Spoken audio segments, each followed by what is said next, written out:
पिताजी अस्माकं चेतसि कश्चित् पश्चात्तापो नास्ति।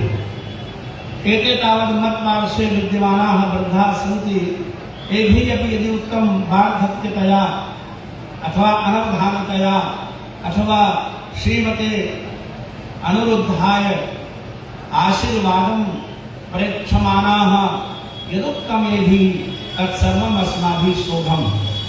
यतोहि अधुनैव तावदेतेषाम् आयुः भवतां पुरस्तादेव परिगणिता। एष तावत् 80 वर्षदेशीयः वृद्धः अतीव पूज्यः एव। अतएव एतेषां विदुषां वृद्धानां पुरुषाणां यद् वचनं भवति तत् तावत् आशीर्वाद पक्षे एव स्वीकर्तव्यं, न तु तावत् निन्दा पक्षे स्वीकर्तव्यम्। एतेषां मनसि अपि तावदेषा कल्पना भविष्यत्येव यत् तावत् उत्साहेन मया किमपि अवाच्यम् अवाचि, यद् न वक्तव्यमासीत् तदुक्तम् इति तावत् अवश्यमेव एतेषां हृदि भविष्यति इयं भावना। अत्र नास्ति सन्देहः लेशोऽपि। यतोहि तद्कार्यार्थविषयक भावना त्वं भवति तदेव चमत्कारजनितावच्छेदकं भवति। और चमत्कारजनितावच्छेदकत्वाभावे कस्यापि वाक्यस्य किमपि स्वारस्यं नास्ति इति शास्त्राणां निश्चयः एव अस्ति। विदुषाम् अयं स्वभावः न भवति यथा सर्वेषां दोषदर्शनं कुर्युः। विदुषाम् अयं स्वभावः न भवति यथा ते तावत् शास्त्रार्थं कुर्युः। शास्त्रार्थ शब्दस्य अर्थः का अस्ति? शास्त्रस्य सम्यक् अर्थः शास्त्रार्थः। यत् शास्त्रबोधो न भवति, शास्त्रस्य सम्यक् ज्ञानं चेत् न भवति, तर्हि तस्य ज्ञानस्य प्रकाशनार्थं गुरूणां सकाशं गत्वा वादविवादं कृत्वा शास्त्रस्य यः निष्कर्षः सम्यक् आयाति स एव शास्त्रार्थः। न तु तत्र वितण्डावादः, न तु तत्र हस्ताहस्ति, न तत्र मुक्तामुक्ति, तत्र युद्धस्य कथा नास्ति। ये खलु शास्त्रार्थस्य अर्थं युद्धं मन्वते ते अज्ञानिनः एव। शास्त्रस्य अर्थः पुनः इत्येव विचारणा शास्त्रार्थशब्दः। यदि नाम इत्थं न भवेत् तर्हि वाक्यता सिद्धिरेव न स्यात्। वाक्यं स्यात् योग्यता कांक्षा सत्ययुक्ता प्रवृत्तेः योग्यता च पदार्थानां परस्पर सम्बन्धे बाधाभावः। यदा पदार्थानां कश्चित् ब्रूयात् देवदत्तः अग्निना सिञ्चति, देवदत्तः क्षेत्रम् अग्निना सिञ्चति, तो अग्नौ खलु सेकसामर्थ्यं नास्ति, तत्र दाहसामर्थ्यमस्ति। अतएव केवलं व्याकरण दृष्ट्या अत्र कर्ता अत्र क्रिया अत्र करणम् इदं वाक्यं पूर्णम् इति न। वाक्यं तदैव पूर्णतां गच्छति न तस्य कश्चन अर्थः भवति, स एव शास्त्रार्थः भवति। अतएव अस्माकीना काचित् एषा भावना नासीत् यथा कस्यचित् अपमानस्य कथा एव नास्ति। प्रियत्वा स्नेहित्वा आयुषः कनिष्ठत्वा अतीव यशस्वित्वा तादृशेन चेत् भवादशा चेत् किमपि शब्दं कथयन्ति येषां तावत् प्रमाणं दीयते तत् सर्वम् अस्माभिः पूर्वमेव श्रुतं वर्तते। नवीना काचित् वार्ता नास्ति। गर्भादि महाभागानाम् इदं प्रवचनम् अस्माभिः पूर्वमेव श्रुतमासीत्। गर्भादि महाभागैः सह अस्माकं सत्सङ्गः बहुकालं यावत् जातः। तत्र ते अनुवादं कुर्वाणाः सन्ति, केचित् इत्थं कथयन्ति, तत्र तात्पर्यं नास्ति। अतः एव विवादस्य काचित् कथा नास्ति। एतेषां विप्राणां दर्शनम् अहं तु अतीव तुष्यामि। धन्यवादैः तावत् अनिरुद्ध महाराजम् अर्चयामः यथा एतेषां विप्राणां दर्शनं एककालावच्छेदेन एवि अकाले। मया तावत् तादृशं दृश्यं बहवः अष्टोत्तरशतपाठाः भवन्ति। तत्र भवतूनां 20-उत्तरशतम् उपविशन्तु, क्वचित् 51-उत्तरशतम् उपविशन्तु, किन्तु तावत् प्रायशः 100 ब्राह्मणाः एकस्यामेव सभायां पाठं कुर्युः। एकादशी क्वापि तावत् सृष्टिः न दृश्यते अस्मिन् लोके। अत एव अद्य मे पितरस्तृप्ताः बलि कथयति अद्यने पितरस्तृप्ता अद्यने पावितम कुलम अद्य श्रेष्ठः कर्तुमयम् यद भवान आगतो गृहान। ये कितनी बड़ी बात है। भगवान वामन को ब्रह्मचारी वेश में ब्राह्मण, एक ब्राह्मण आ गया यज्ञशाला में, बड़ी हाथ उठा के कहता है आज हमारे पितर तृप्त हो गए। और जिसके यहाँ इतने ब्राह्मण आ जाए उसके पितर किस लोक में गए होंगे, जरा विचार करो। श्रीमद् भागवतम किमपि पुस्तकम नास्ति ऐसा वाङ्मयी मूर्ति ही प्रत्यक्षा वर्तते हरे।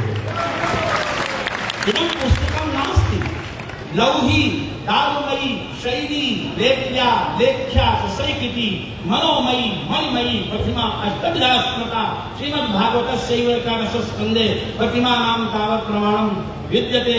शैली भवति, दारुमयी भवति, वस्त्र निर्मिता, काष्ठ निर्मिता भवति, लौह निर्मिता भवति, लेख्या भवति, लेख्या भवति, मनोमयी भवति, मणिमयी भवति, अष्टविधाः प्रतिमाः भवन्ति।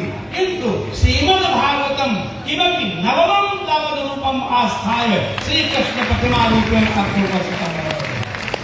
अतएव अद्य न पावितं कुलम् और भवता सहैव भवद्भिः तावत् यत् दैन्यं प्रदर्शते भवतां तु सिद्धान्तः एव अस्ति तद् भक्ति भक्ति चरणाश्रित भक्ति भक्त्यः। एतादृशी विशिष्टाद्वैतस्य कल्पना वर्तते।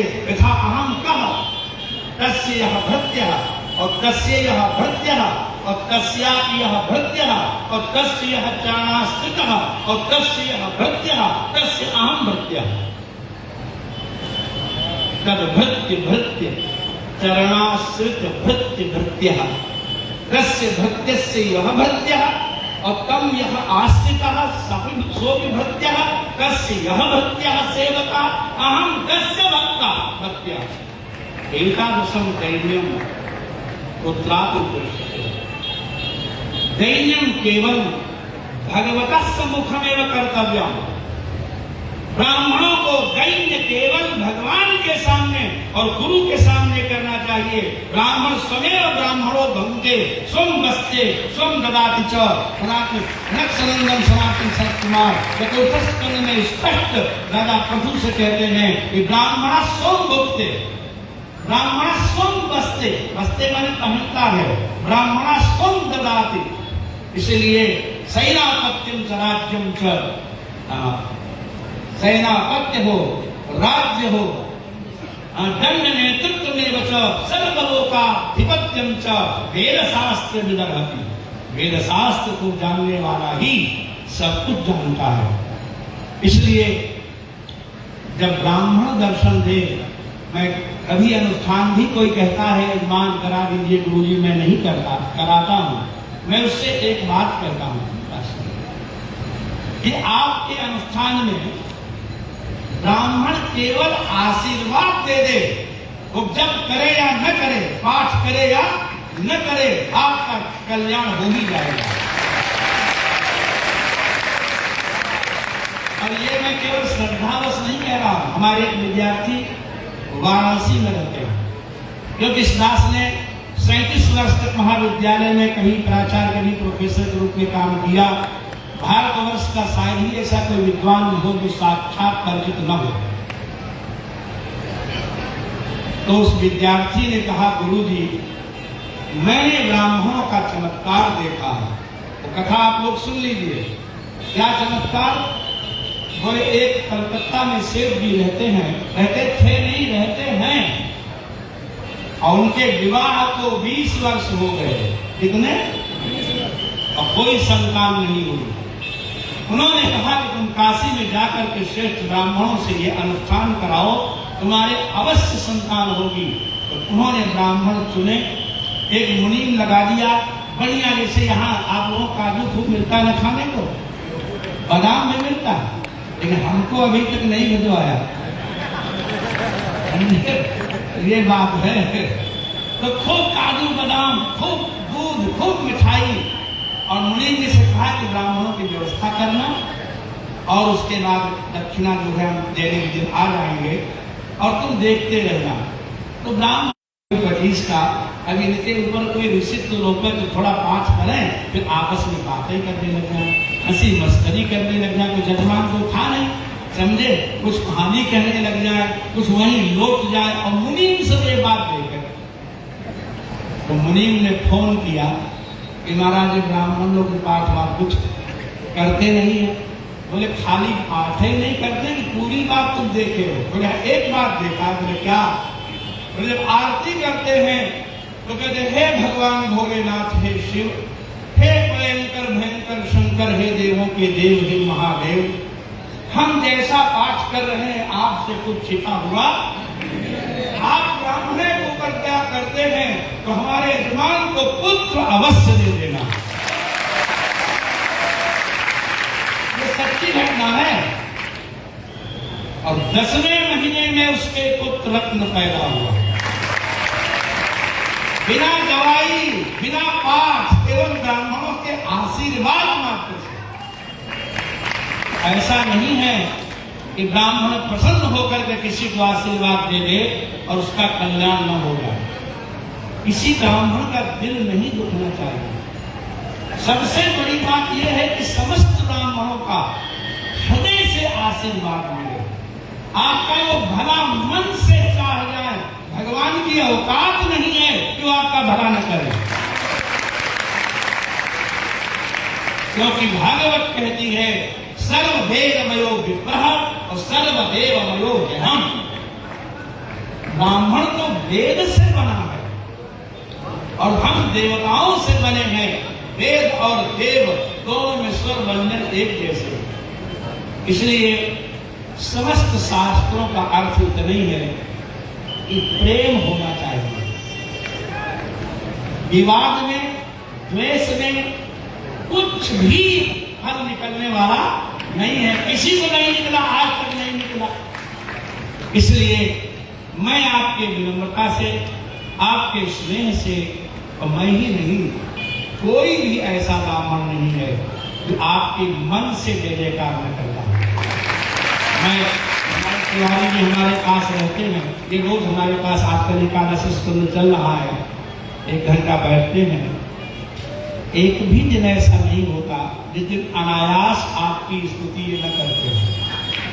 पढ़ाते हम हैं और स्तुति आपकी करते हैं।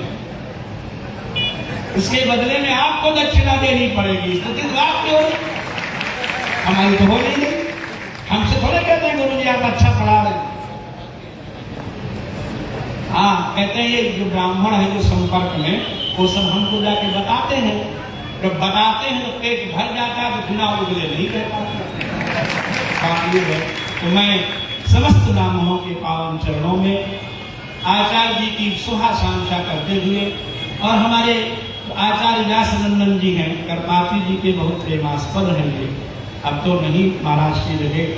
करपाती जी मनुष्य नहीं थे, वो अवतार थे। जिन्होंने उनको देखा होगा, संतों में 2 ही महापुरुष उत्तर भारत में हुए, एक परम पूज्य स्वामी करपात्री जी महाराज हरिरानंद जी और दूसरे स्वामी घृणानंद जी महाराज। आप लोग जो 2 खंडों में भागवत पढ़ते हैं गीता प्रेस की, वो टीका परम पूज्य स्वामी घृणानंद जी की है। और ऐसी टीका अगर कोई व्यक्ति केवल गीता प्रेस की और टीका पढ़ ले तो सारी टीकाएं संस्कृत की उसमें आ जाएंगी। ऐसा हो ही नहीं सकता कि किसी टीका का भाव वहां छूट गया हो। जहां जहां मैंने विद्वत गोष्ठियों में बातें, यहाँ तो क्या विद्वत गोष्ठी होती है आप जानते ही, जैसी होती है विद्वत गोष्ठियां तिरुपति में होती है, काशी में होती है, यूनिवर्सिटियों में होती है। और वहां पर जब कुछ भागवत के अर्थों का प्रकाश करने का अवसर मिला तो बड़े बड़े विद्वानों ने पूछा कि आपने कौन सी टीका पढ़ी? तो मैंने कहा मैं तो गीता प्रेस का केवल पढ़ के आया हूँ। मैंने तो संस्कृत टीका आद्योपांत आज तक कोई भी नहीं पढ़ी है। कोई कठिन श्लोक हो भले ही देख ले, सर्वज्ञ संसार में कोई नहीं। मैं ये दावा नहीं करता हूँ कि कोई भी ऐसा अंश नहीं है जहां पर बिना टीका देते, लेकिन टीका गुरु नाम गुरु, टीका गुरुओं की गुरु होती है। आप टीका दे करके नहीं लगा सकते, हम टीका दे के लगा सकते हैं। तो टीका गुरुओं की गुरु होती है और उसी के कारण मुनि ने प्रथम हरि की गाई। जो टीकाकारों ने बताया, जो अर्थ बताया, हम लोग वही करते हैं। ब्राह्मण लोग अगर अपने घर में भी 1 अध्याय, 3 अध्याय, 11 अध्याय भागवत का पाठ अपने लिए भी करने लग जाए, इस संसार में कलयुग में ही सतयुग आ जाएगा, इसमें कोई संदेह की बात नहीं है। इसी तरह से सत्य चलते रहे, अंधा जाति की कीर्ति होती रहे।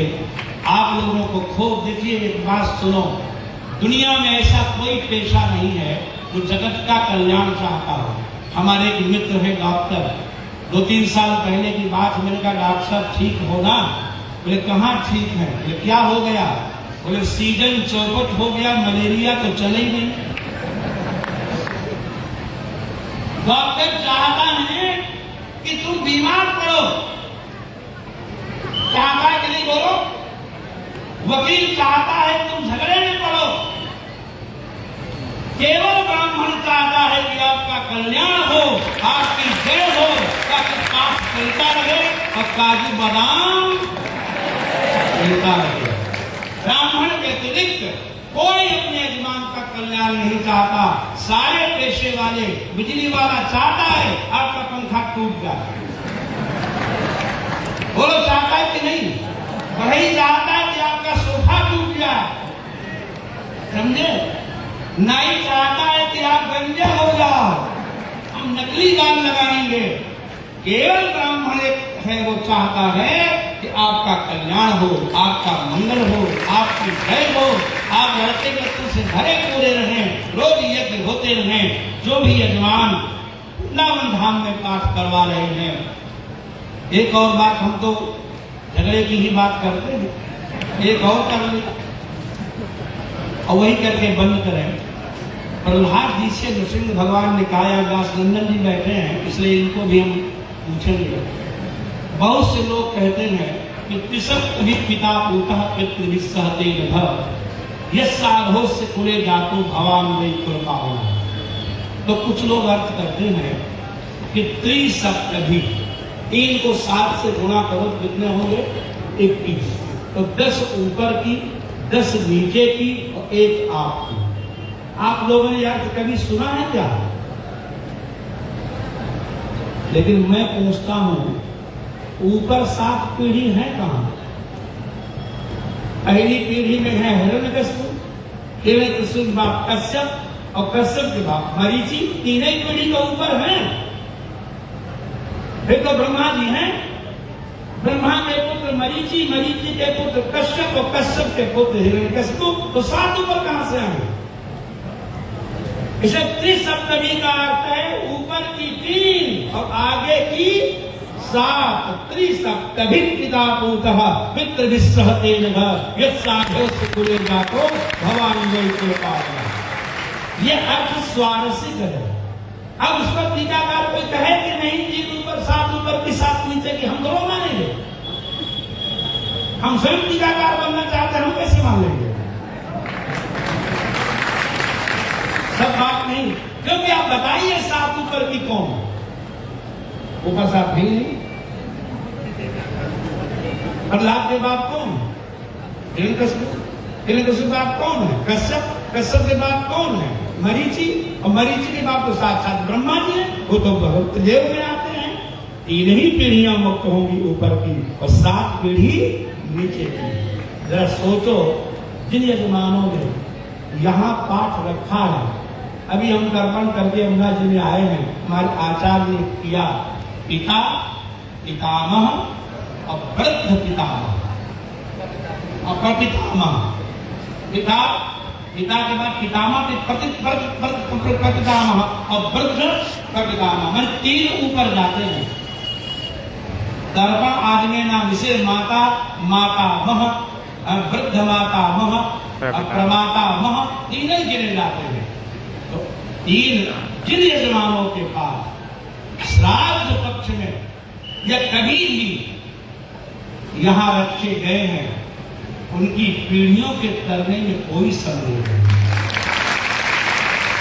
भागवत कभी असत्य नहीं हो सकती, शास्त्र कभी असत्य नहीं हो सकता। सूर्योदय, आप लोग सब बताओ ब्राह्मण देवताओं, क्या सूर्योदय कभी पुराना लगता है?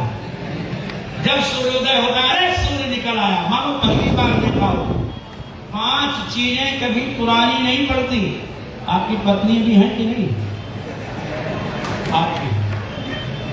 अरे ऐसे करो, ऐसे करो। तो जितनी पहले दिन अच्छी लगती थी उतनी लगती है कम।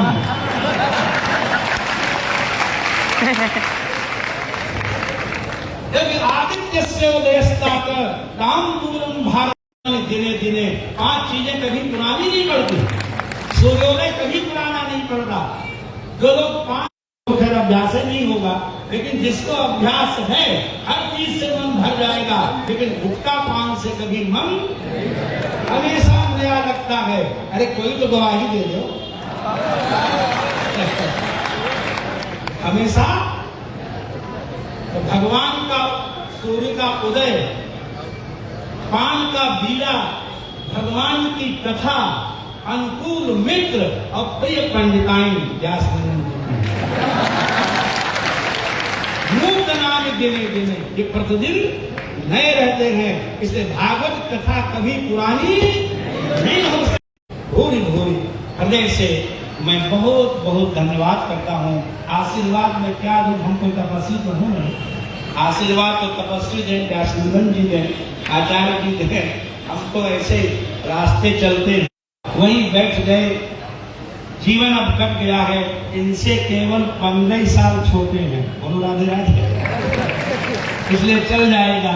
मैं भी 72 में प्रवेश करने वाला हूँ और मैं अनिरुद्धाचार्य जी महाराज को बार बार भगवान से शुभाशंसा मंगलाशंसा करता हुआ आपकी श्रेयोपति होती रहे, कुटुंब बढ़ता रहे, इसी तरह यज्ञ चलते रहे, ब्राह्मणों का कल्याण होता रहे। इन्हीं बातों के साथ मैं अपनी वाणी को विराम देता हूँ।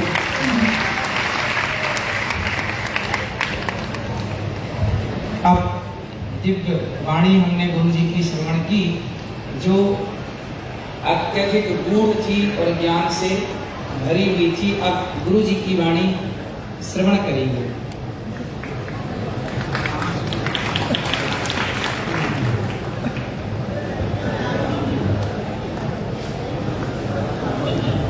सृष्टव्या सर्वरूपा जगद्वदविधौ पालिनीयातिलक्ष्मी। सृष्टव्या सर्वरूपा जगद्वदविधौ पालिनीयातिलक्ष्मी। सम्माने चापि यस्यात् जगदिदमखिलं क्रीडनं व्यापराख्या पश्यन्ति मध्यमातो तदं भगवती वैखरी वर्णरूपा। सा स्मद्भागं प्रसन्ना विधियद्गिरिशादितालङ्करोतु। नमोस्तु रामाय च लक्ष्मणाय दिव्यैतस्यै जगदात्मजायै। नमोस्तु रुद्रेन्द्रमानिलेभ्यो नमोस्तु गङ्गाकमरुद्रेभ्यः। यत्कीर्तिस्तिलकायते त्रिभुवने तापत्रयोन्मूलिनी। यद्वाक्यामृतजीवनी जयते स्वान्ते सतां कौतुकम्। यत्पादाब्जप्रसादकरतः कैवल्यमापद्यते। सोयं कोऽपि महेश्वरो विजयते। श्रीपाणिपात्रो गुरु श्रीराम जय राम जय जय राम। सब लोग बोलिए श्री राम जय राम जय जय राम। श्री राम जय राम जय जय राम।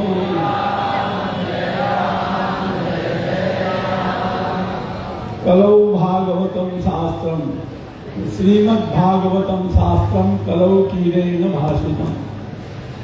शास्त्री अनुष्टौ धातु शास्त्रम सिद्धति।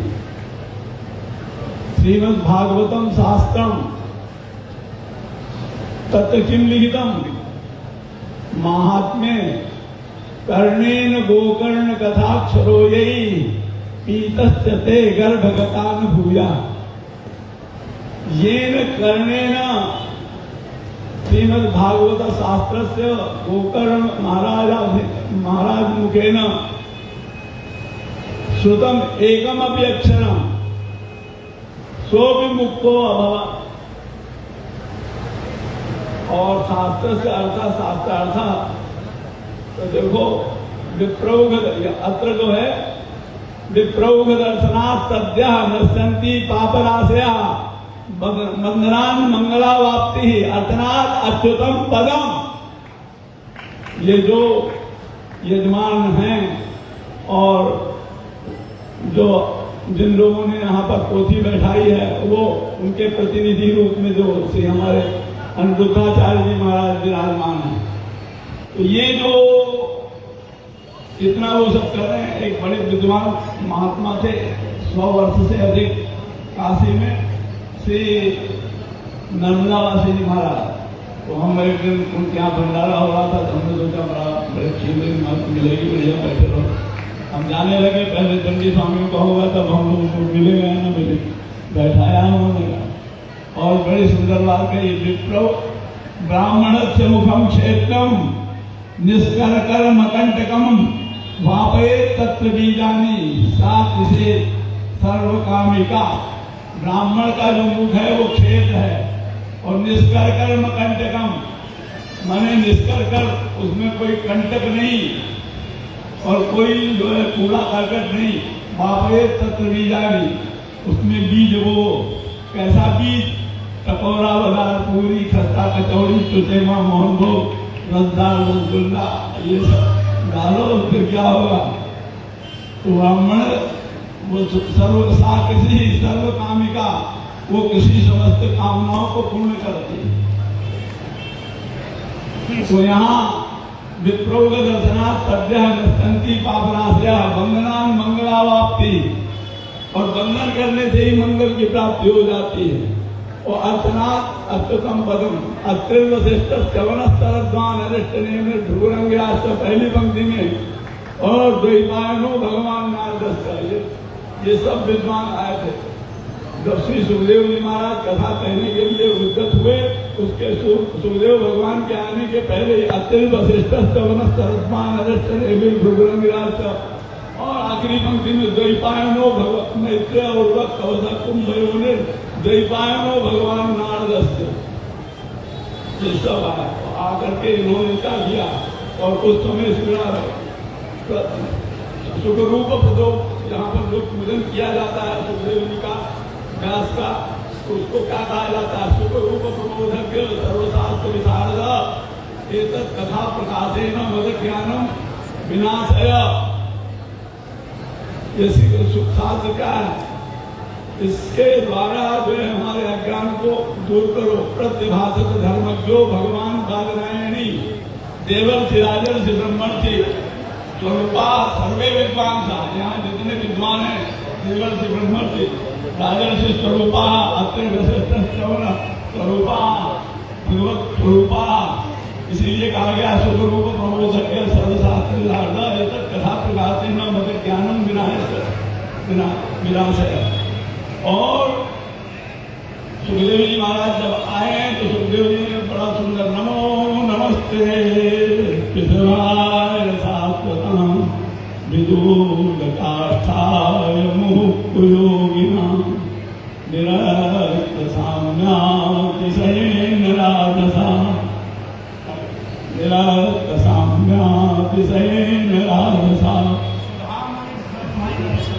निरस्त साम्यातिशयेन राजसा स्वधाम ब्रह्मणिरंस्यते नमः। नमो नमस्ते स्तुभवाय सात्वतम, नमो नमस्ते ते नमो नमः, नमो नमस्ते स्तुभवाय सात्वतम कस्मै निर्वाय भगवते।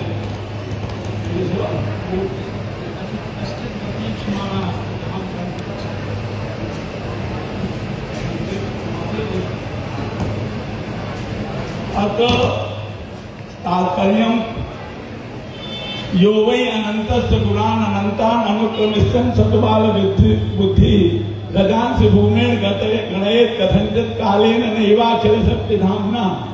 जो कहे कि हम संपूर्ण भागवत के श्लोकों का अर्थ कर देंगे या किसी एक का कर देंगे पूर्ण रूप से, वो बाल बुद्धि है, बालक है, मन मूर्ख है।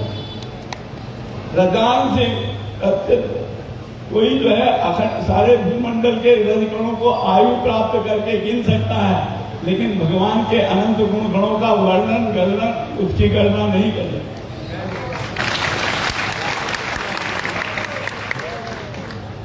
इसमें विरोध शास्त्र से क्या है? शास्त्र है भागवत, उसका अर्थ करना, उसकी सुनना, उसका चिंतन करना, ये शास्त्रार्थ है। और यहाँ काहे का शास्त्रार्थ